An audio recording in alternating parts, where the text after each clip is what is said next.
Pengertian data dan sumber data. Yang pertama yaitu pengertian data. Data penelitian adalah semua keterangan seseorang yang dijadikan responden maupun yang berasal dari dokumen-dokumen, baik dalam bentuk statistik atau dalam bentuk lainnya. Data kuantitatif adalah jenis data yang dapat diukur atau dihitung secara langsung, yang berupa informasi atau penjelasan yang dinyatakan dengan bilangan atau dalam bentuk angka. Dalam hal ini, data kuantitatif yang diperlukan contohnya seperti jumlah peserta didik, jumlah sarana dan prasarana, dan lain-lain. Yang kedua yaitu pengertian sumber data. Salah satu pertimbangan dalam memilih masalah penelitian adalah ketersediaan sumber data. Sumber data dalam penelitian adalah subjek dari mana data dapat diperoleh.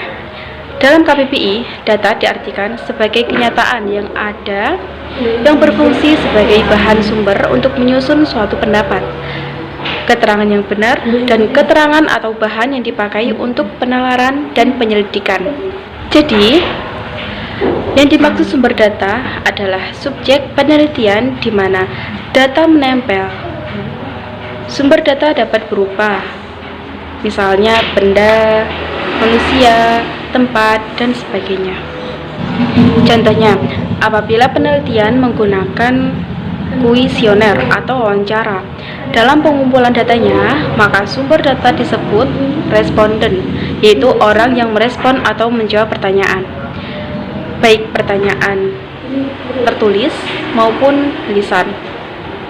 Apabila peneliti menggunakan teknik observasi, maka sumber datanya bisa berupa benda atau proses tertentu. Syarat data yang baik meliputi yang pertama yaitu objektivitas, kemudian yang kedua ketepatan, ketiga verifikasi, keempat penjelasan singkat, kelima empiris, keenam penalaran logis, dan yang terakhir yaitu kesimpulan kondisional. Macam-macam data. Macam-macam data dibedakan sebagai berikut. 1. Ada data berdasarkan sifat data. Dibedakan menjadi dua. Yang pertama, ada data diskrit. Data diskrit adalah data yang berbentuk bilangan bulat atau bilangan nominal.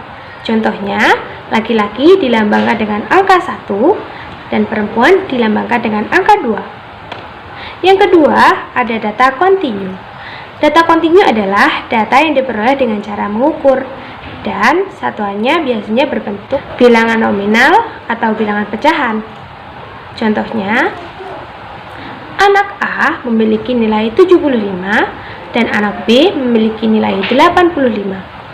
Atau contoh lain, kecepatan lari anak A adalah 20 km per jam, sedangkan kecepatan lari anak B adalah 18 km per jam. Selanjutnya, ada data menurut sumbernya, dibagi menjadi dua. Yang pertama, ada data internal. Data internal adalah data yang menjelaskan tentang internal organisasi secara umum maupun khusus. Contohnya, seperti jumlah siswa, jumlah guru, dan lain sebagainya. Yang kedua, ada data eksternal, yakni data yang diperoleh dari luar organisasi. Misalnya, data persepsi wali murid, data persepsi masyarakat, dan lain sebagainya. Selanjutnya adalah data menurut cara pengumpulannya dibagi menjadi dua. Yang pertama, ada data cross-section. Data cross-section adalah data yang diperoleh dalam kurun waktu yang bersamaan. Yang kedua, ada data berkala atau time series, yakni data yang diperoleh dalam kurun waktu tertentu, misalnya data tahun akademik 2018 sampai 2019. Macam-macam sumber data. Macam-macam sumber data dibagi menjadi dua. Yang pertama, sumber data primer, yakni data yang langsung dikumpulkan oleh peneliti dari sumber pertamanya. Contohnya, survei, wawancara, dan observasi. Yang kedua, data sekunder yang dikumpulkan langsung oleh peneliti sebagai penunjang sumber pertamanya. Contohnya dokumentasi dan mailing list.